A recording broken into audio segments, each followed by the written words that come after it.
I've been blind since birth. As I grew up, everything was described to me in such vivid detail that I didn't even realize why it was that important to see, especially having no reference point to compare it with. We lived in a single-floor ranch house. That's what my father told me. In my mind, of course, I could see, although unlike how a sighted person could. I had spatial awareness. I knew where my bedroom was, where the bathroom, living room, and kitchen were. Each wall had its own texture. I don't know if that was done on purpose or if I could feel things others have never noticed. I rarely fall over, only if father or one of the other visitors put something where they shouldn't have. It was usually the visitors, and father would shout. They visited infrequently, and only briefly when they did. Father said I shouldn't speak to them, that it unsettled him. He'd worry when I saw something he didn't, saw it with my ears or by touch. Ellie was the first. She seemed sweet. She asked me my name and why my face was so messed up. She was in the living room. I could hear where she sat from her breaths, harsh nasal sounds, as if her nose was blocked.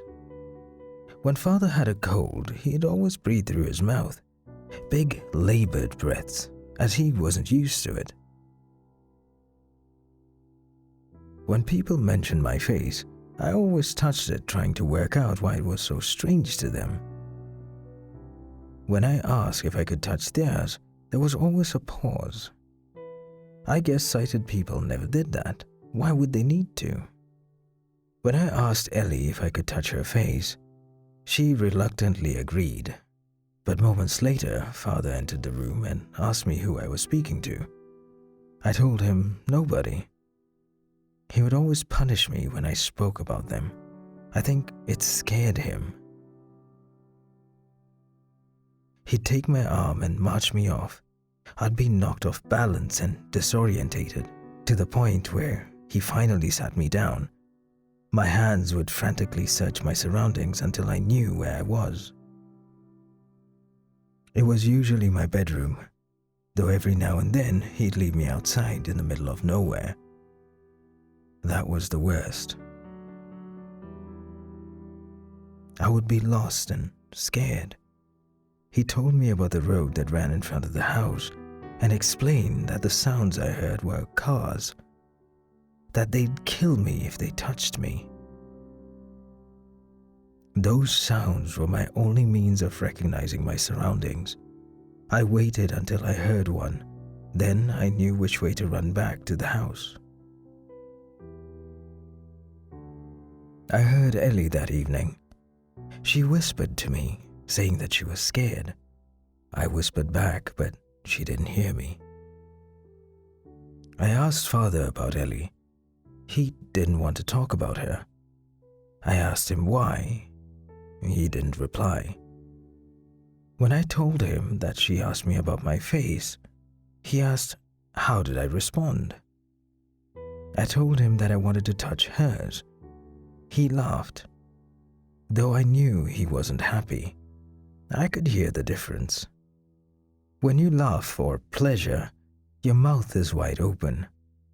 When you pretend, your mouth is almost closed. To me, the difference is obvious.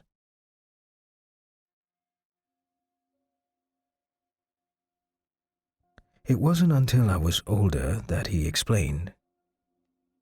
He said that we were in a special place, connected to the other world. That sometimes dead people slip through. People who died in pain and wanted to reach the living. He explained that because I couldn't see, I was able to tune into that. That they knew I was listening when others weren't. He said I had to ignore it. Otherwise, he told me, they'd latch on and never leave me. All the dead wants to be is alive again, he said. It was dangerous, and they would trick me. He said he knew how to deal with them, but he couldn't help if they became attached to me. Alex appeared to me a few years later. She told me she was lost and didn't know where she was. I told her that I wasn't allowed to speak to her. Still, she pleaded for help. I kept quiet, knowing what would happen if I said anything. "Did you speak to them?" Father asked. Though I was upset, I told him no. I wish I could help her. I knew what it was like to be lost, and it scared me.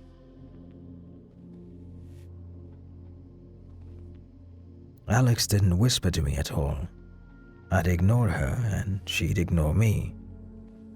Father saved me, and I was thankful. After Alex, I knew what I needed to do, so I did it. The spirit stopped bothering me after that for a very long time. That was until Sarah appeared. Sarah didn't give me much chance to be quiet. I was on my own and sitting in the living room listening to the television. "Help," she said. "I need to find a way out." I stayed silent. "You can hear me, can't you?" she asked, surprised. "I'm not allowed to speak to you," I told her. "Please," she begged. "I'm scared. I'm lost. I want to see my dad." I gripped the arms of the chair and told her I wasn't allowed. "He's dead," she said. I didn't answer. "Your father is dead," she said again. I wasn't going to fall for it. I heard banging from around the room as things began to fly, and the shelves began to shake. "Stop it," I shouted, and it did. "Please help me," she said. I wasn't going to talk to her. I did the one thing that I thought would help. I unlocked the front door, hoping she'd run out and get lost just like I would do. When I heard from her no more, I locked the door and sat back down. I listened intently for any signs she was still there. Except for the sounds of the TV, it was silent.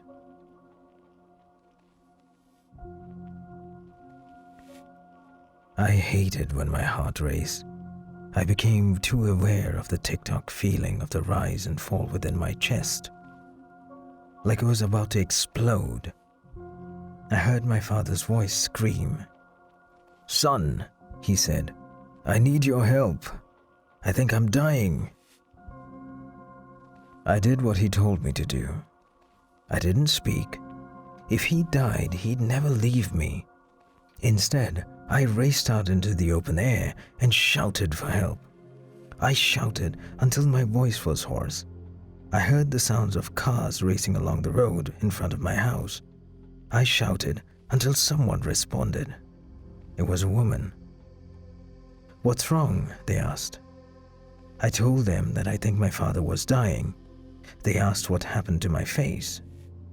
I pleaded to them to help me, and they promised they would.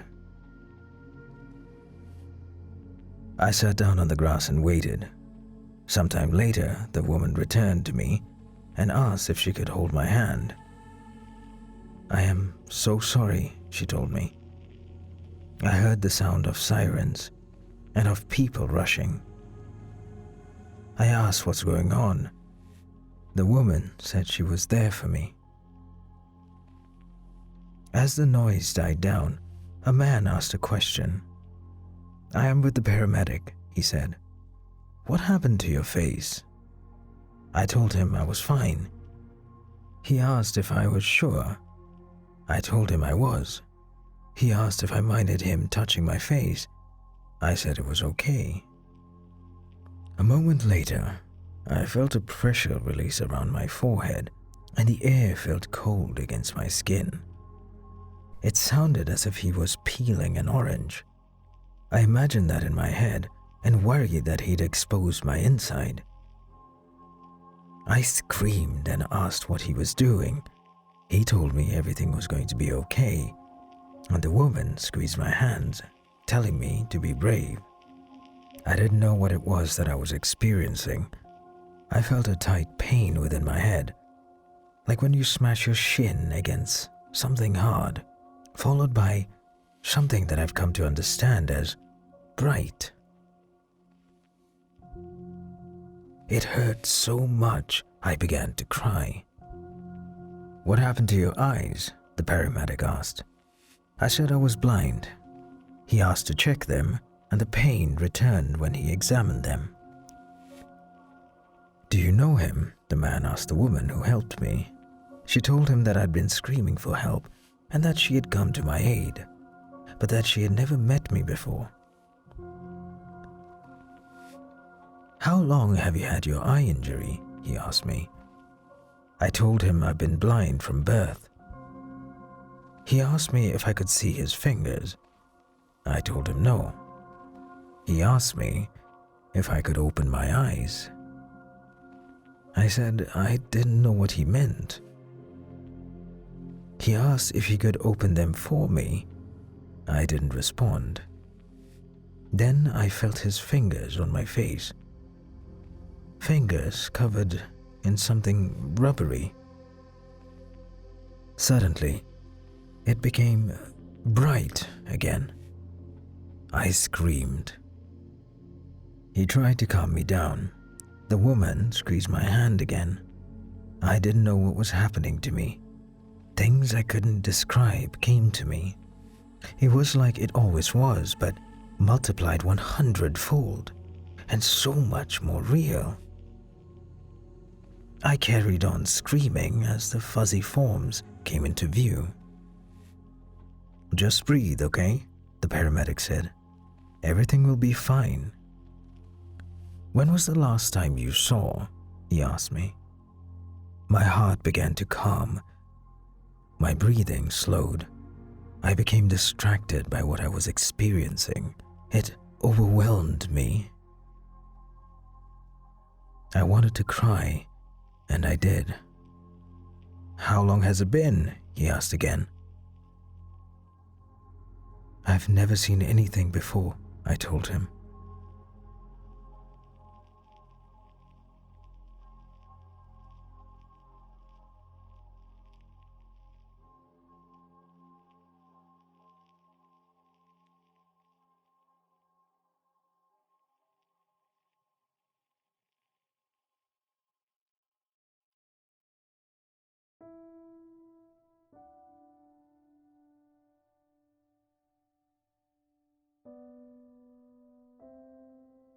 I was told to keep my eye mask on for most of the day, only taking it off at night at first, to allow my eyes to adjust. At the same time, I was placed in the custody of my aunt and uncle, and didn't even know it at first. They were shocked at what happened to me, and that I'd never attended school. The past few years have been a roller coaster ride. The doctors said I may never have perfect vision, though what little I have is a godsend, and I'll take what I can get. I've only recently been learning to read and write, so I apologize if my English isn't the greatest. This is the best I can do. I've been asking my aunt what happened to my father, but all she says is that he died of a heart attack. I asked what sort of man he was. She says he was her brother, and she loved him no matter what. My uncle doesn't want to talk about him at all. I've been using the computer a lot recently, and really enjoying the internet. I can't believe such a thing exists. After being lonely for so long, I can talk to whoever I want, when I want, though I am wary of that. After all, how do I know if who I'm speaking to is alive? No one seems to share my father's concern about that. Today I was on a forum discussing the spirit world. I was so happy to find people who I could relate to. And someone curious about my username sent me a link to an article on a true crime website. It was about my father and mentioned me by name. They asked me who I was and if I was the same person. According to the article, my mother had gone missing soon after my birth. It said that I'd been bound so that I couldn't see and that my father always wanted a daughter.